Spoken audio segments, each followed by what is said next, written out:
ஒரு மரணம் நடந்தது. உஸ்ஸா விழுந்தார்.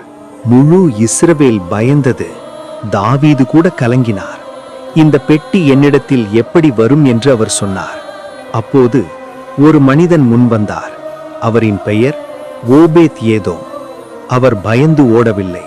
அவர் கதவை மூடவில்லை. அவர் சொன்னார், கர்த்தரின் சந்நிதி என் வீட்டில் இருக்கட்டும். 2 சாமுவேல் 6:11.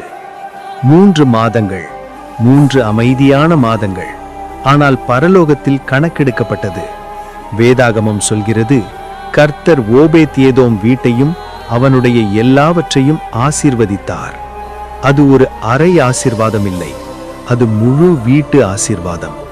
அது பொருளாதார வளம், அது குடும்ப சமாதானம், அது தேவ சந்நிதியின் வாசம்.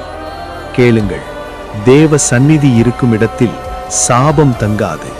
தேவ பரிசுத்தம் மதிக்கப்படும் இடத்தில் ஆசீர்வாதம் ஓடும். ஒருவர் மரித்த பெட்டி மற்றொருவரின் வீட்டில் வாழ்க்கையை கொண்டு வந்தது. வேறுபாடு என்ன? மரியாதை, பரிசுத்த பயம், கீழ்ப்படிதல். இன்று தேவன் ஒரு பெட்டியில் இல்லை. அவர் தேடுவது ஒரு வீடு. அது கல்வீடு அல்ல, அது உங்கள் இதயம்.